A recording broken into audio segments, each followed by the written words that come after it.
আমি একজন অতি সাধারণ বাড়ির গৃহিণী, তাই সবার ভালো মন্দের খেয়াল রাখাটা আমার দায়িত্ব। তো চলো আজকের ভিডিওটা এখান থেকে স্টার্ট করছি। আশা করছি তোমাদের খুব ভালো লাগবে।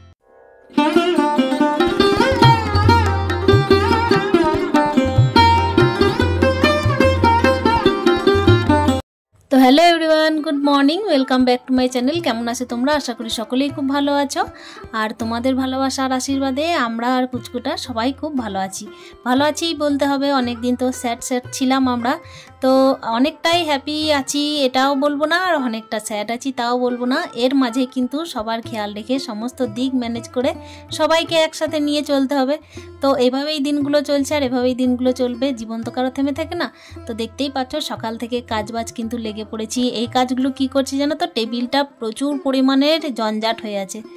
আসলে জঞ্জাট বলে না, ওটা মনে হয় জঞ্জাল বলে। তো যাই হোক, বাই মিস্টেক যা বলছি সেটা তোমরা বন্ধু হিসেবে স্বীকার করে নাও। তো চলো, এখানে দেখতেই পাচ্ছ টেবিলটাই যে পরিষ্কার করা চলছে। আর কি বলো তো, কদিন যাবৎ এমন তাড়াহুড়ো লেগে যাচ্ছিল যে পরিষ্কার করব জিনিসপত্র, নাকি রান্না বান্না করব, নাকি হসপিটাল যাব। তো এই তাড়াহুড়ো নিয়ে কিন্তু কোনোটাই হয়ে উঠছিল না। দুদিন যাবৎ মন মেজাজ তার সাথে হচ্ছে শরীর কোনোটাই যেন সাথ দিচ্ছিল না। তো আজকে গিয়ে একটুখানি ভালো আছি, সেই জন্যই কিন্তু মন মেজাজের মধ্যে একটু আমেজও আছে। আর তার সঙ্গে কিন্তু আর একটা খুশির খবর হচ্ছে কি, যে আর দুদিনের মধ্যে আমরা বাড়ি চলে যাব। আর মাত্র দুদিনের অপেক্ষা। বাড়ি যাই কি ভাড়া বাড়িতে থাকি, যেখানেই থাকি না কেন, একজন অতি সাধারণ বাড়ির গৃহবধূদের কিন্তু একই জায়গায় একই কাজ যেটা করে এসছে সেটা কিন্তু অন্য জায়গাতেও একই রকমভাবে চলে। প্রত্যেকের খেয়াল রাখতে রাখতে কিন্তু নিজের খেয়াল রাখা হয় না দেখবে। তবুও কিন্তু প্রত্যেকটা বাড়ির গৃহবধূরা প্রত্যেকের খেয়াল রাখতেও ছাড়ে না। আর সত্যি কথাই, প্রত্যেকের খেয়াল রাখাটাই তারা কিন্তু নিজের দায়িত্ব বলে মনে করে। তবে হ্যাঁ, সেই দায়িত্ব পালনের মধ্যে অনেকখানি ভালোবাসা থাকে বলেই কিন্তু সেই দায়িত্বগুলো পালন করে। আর সেই দায়িত্বগুলোর মধ্যে যদি পরবর্তী ভালোবাসা অন্য তরফ থেকে আসে তাহলে তো আর কথাই নেই। তাহলে দেখবে সুগৃহিণী হয়ে ওঠার সাথে সাথে বাড়িটাও পরিপূর্ণ হয়ে ওঠে।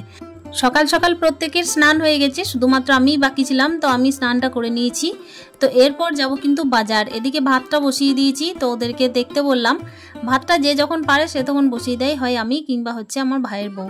তো এদিকে ভাতটা বসিয়ে আমি রেডি হয়ে গেছি বাজার যাওয়ার জন্য। আজকে মাছ নিয়ে আসবো, কিছুটা মাছ আনবো। তো দেখা যাক। এখানে একটা বিষয় হচ্ছে, আমরা আছি 3 জন আর মাছটা লাগে অতি অল্প। তো মাছটা লাগার সাথে সাথে কি বলতো, বিষয়টা হচ্ছে অতিরিক্ত আনলেও হবে না, যেহেতু আর 2 দিন থাকবো। আর ভেজেও রাখা যায় না বেশি দিন, কেন কি ফ্রিজ নেই।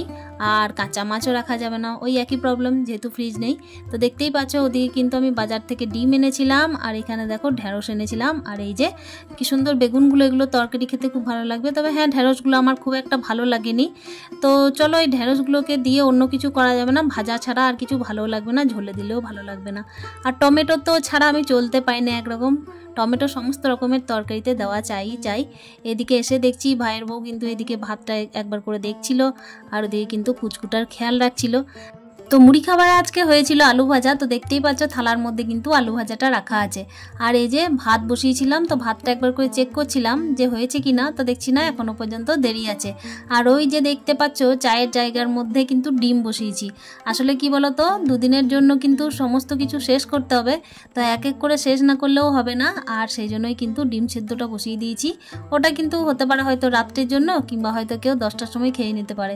ডিমগুলো আগে থেকে রাখাই ছিল, তো কিছুটা রাখা ছিল, সেই জন্য আসলে আমরা ভাবতে পারিনি যে কবে ছুটি দেবে কবে না, সেটা তো বোঝা মুশকিল। এদিকে পিসিমণিকে বললাম ভাতটা ঝরিয়ে দিতে। তো চলো, তারপর কিন্তু ভাতটা ঝরিয়ে আমরা সবাই মিলে টিফিন করব। আর এই যে ডালও রেডি আছে, ওদিকে ভাতটাও রেডি আছে, আলু ভাজা রেডি আছে। তারপর আস্তে আস্তে টিফিনটা সেরে তারপর কিন্তু রান্না বান্নায় মন দেবো আবার। তো এদিকে আবার ফিরে এলাম দেখো রান্না বান্না করার জন্য। আসলে দুপুরের রান্না বান্না এখানে দেখতেই পাচ্ছ ঢেঁড়সগুলো কেটে নিয়েছি ভাজার জন্য।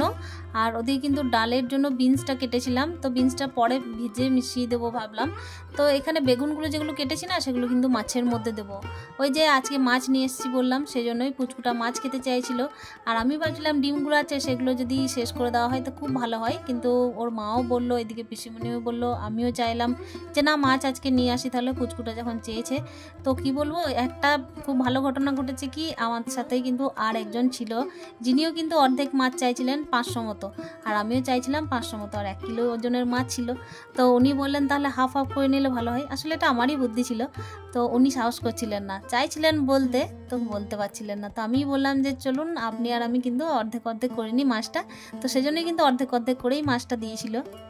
আর এখানে আমি বাইরে কি করছি বলো তো, ওই যে ঢেঁড়সগুলো কাটা হয়েছে না, ওর মধ্যে না পিসিমণি পোকা দেখেনি, তো ভেতর কিন্তু কালো কালো রয়েছে, তো সেগুলো তো দেখতে হবে, সবার খেয়াল রাখাটা তো আমার দায়িত্ব। ভেজে দিলে তো চলবে না বলো, তারপর কিন্তু মুখে লাগবে, তারপর পেটে যন্ত্রণা। তো এই ভেবেই কিন্তু বাইরে একটা একটা করে রোদের মধ্যে বেছে বেছে নিলাম, তারপর কিন্তু চলে এলাম ঢেঁড়সটাকে ভেজে নিতে।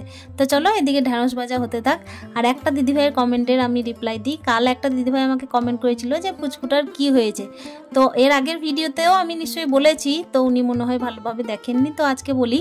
পুচকুটার হয়েছে কিডনির মধ্যে জল জমছিল, তো সেই জন্যই কিন্তু আসলে জল জমছিল এটাকে পুরোপুরি বলা যাবে না, কিডনির মুখে ব্লকেজ ছিল, তো সেই ব্লকেজটাকে একবার সার্জারি করা হয়েছে, আর এইবারে কিন্তু একদম ব্লাডারটাকে কেটে সার্জারি করা হয়েছে। তো এত বড় বড় সার্জারি, আর এটাকে ডিটেলসে বলতে গেলে অনেকটাই ভিডিও লম্বা হয়ে যাবে, সেজন্য কিন্তু আর বললাম না।